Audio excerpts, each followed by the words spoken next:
Hi guys, it's Miss Faye, and today we're going to be continuing our discussion of Mendelian genetics. And by the end of today's lesson, you should be able to name the father of genetics and explain his contributions to the study of genetics, define purebred and cross, summarize the law resulting from Mendel's experiments, including the law of dominance, segregation, and independent assortment. So who is Gregory Mendel? When we think of the person or the first person to ever kind of dig into the study of genetics, we think of Gregory Mendel. He's considered the father of genetics, and in 1860 he was an Austrian monk. He lived in a secluded area and he loved to garden. So he did a lot of experimentations in his garden. He did a lot of experimentation on his plants, specifically on his pea plants. And we'll talk about why those were significant in a bit. Through his experimentation, he was able to discover heredity units, which we now or today know as genes. Back then, he didn't know that they were called genes. There weren't enough technological advancements for him to know that genes existed, but he knew that there was something that was being inherited or passed down from one plant to the next. And through his experimentation, he also came up with 3 laws of inheritance, including the law of dominance, the law of segregation, and the law of independent assortment, which we will talk about in more details next. So why did Mendel choose garden peas? What was the significance of choosing these plants in particular? First of all, they were readily available because, again, he was an avid gardener and he had a lot of them around. They were produced very quickly, so it was very easy to kind of experiment on them. He could easily control how they mated since they were plants, and it wasn't weird to do that.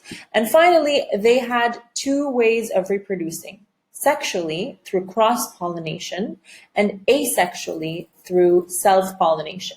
And we know from our previous talks when we studied plants that when a plant self-pollinates and reproduces asexually, it's not really getting any new variations to the DNA, right? So a plant that is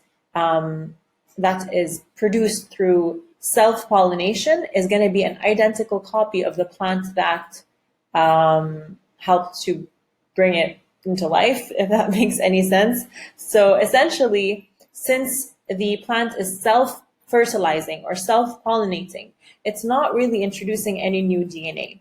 And both plants, original plant and daughter plant, or both mother and daughter plant, will be identical copies of one another.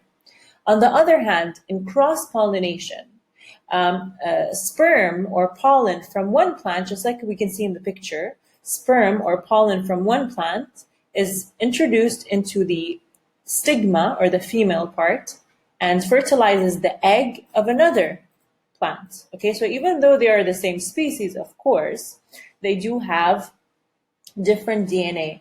That's like 2 people having a baby. Even though they are both humans, same species, they don't have identical DNA. Their DNA comes in different variations, and their child's DNA will also vary. Okay, it'll be like a combination of both their DNA.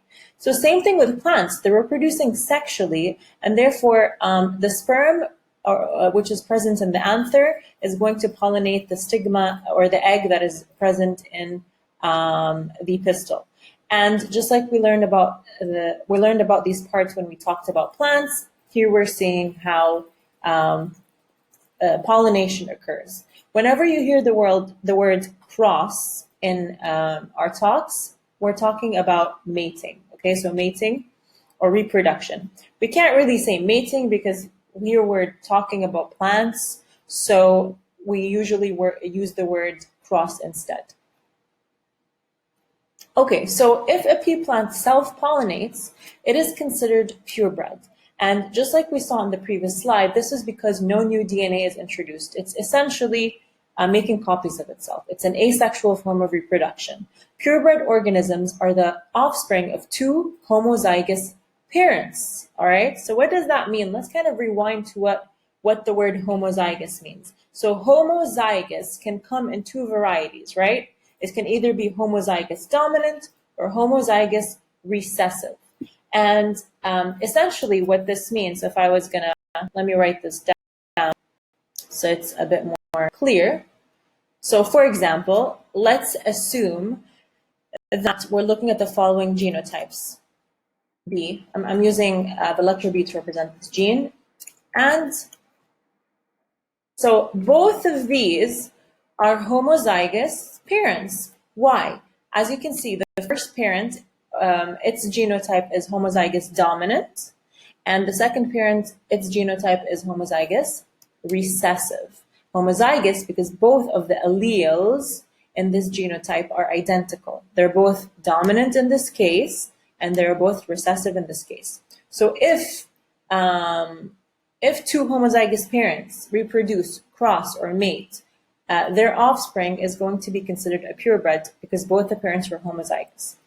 Now, when Mendel began his experiments, he made sure to begin with two purebred plants. Why do you think that is important? Why would it be important to begin with purebred plants? What is the significance? Now, essentially, the reason why he did this is to ensure that no new DNA was introduced when he first started. When he first started, he wanted to begin with a fresh slate, per se, and he wanted to make sure that no DNA was introduced into the mix. You have two purebred parents. He knows exactly the genetic makeup of both these parents, and he can ensure that nothing was hidden or recessive, etc. In other words, the parents were not heterozygous. Now, if a plant cross-pollinates, reproduces sexually, obviously new DNA is going to be introduced. You're going to have mixing, crossing over, all of that happening, and therefore, if the offspring that result from this cross are going to be considered heterozygous. They are considered hybrids. And if you remember, a heterozygous genotype looks like this. All right, this is what we mean by heterozygous. It has one allele that is dominant and one allele that is recessive. So if the pea plant cross-pollinates, the offspring are considered hybrid, and therefore they are also considered heterozygous. So when Mendel was doing his experiments, he looked at several traits. To be exact, he looked at 7 traits. Okay, so he looked at the shape of the seeds, and each trait, remember, is determined by a gene, and each gene has 2 alleles, 2 variations. So the first gene was responsible for the shape of seeds, and this had 2 alleles, round and wrinkled. The second trait is the color of the seeds, had 2 alleles, yellow and green.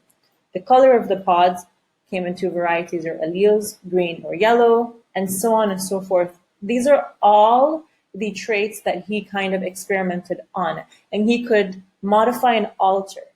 Again, because the pea plants were so easy to experiment on, it was fast to get results. And as you can see, they had so many traits that he could play with or experiment on, all right, and kind of test the inheritance of.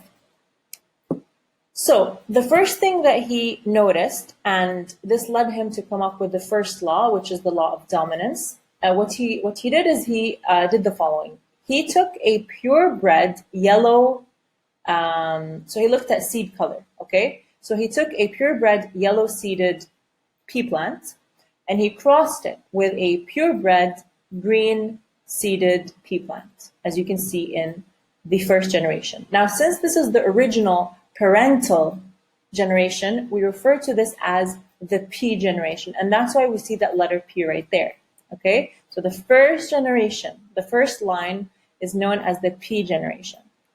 The second generation, so the offspring that resulted from this cross, from this mating, this is known as the first generation, F1, okay? So if your parents are the P generation, you are the F1 generation. And when you have kids, if you choose to do that, your kids will be the F2 generation, okay? So this is kind of the relationship of these 3 generations that we see here. So the first original plants were P. He crossed them. He crossed these two pure breeding plants, and he noticed that the F1 generation was entirely yellow, okay? And he was like, hold up, what's going on here? Where did this green seeded color go? Okay, it somehow disappeared in the F1 generation. How is that possible? So then what he did is he took the F1 generation and he allowed them to basically self-pollinate, so reproduce asexually.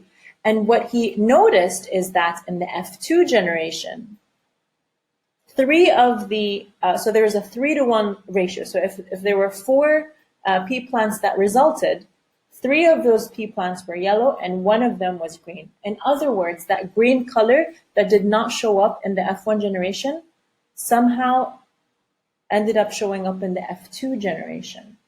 So what he kind of came up with is the law of dominance, which essentially states that some traits, okay, some traits or some inherited factors are going to be dominant, meaning they show up more times than recessive, meaning they show up less times. So there are some traits that are dominant, okay, and they end up masking or hiding the effect of, or the appearance of, the recessive traits. In this particular example, which one do you think was the dominant trait? Yellow seeds or green seeds? So right away we can tell that there's a high chance that the yellow color is dominant over the green color. And we could totally see that because in the F1 generation, the green color was hidden, even though it definitely did exist, because these genes that resulted in the green color didn't disappear. They were there in the F1 generation, but they were recessive. They were hidden. The trait did not appear until the next generation, which is in the F2 generation. And when it did appear, it did not appear as frequently. It appeared at a 3-to-1 ratio.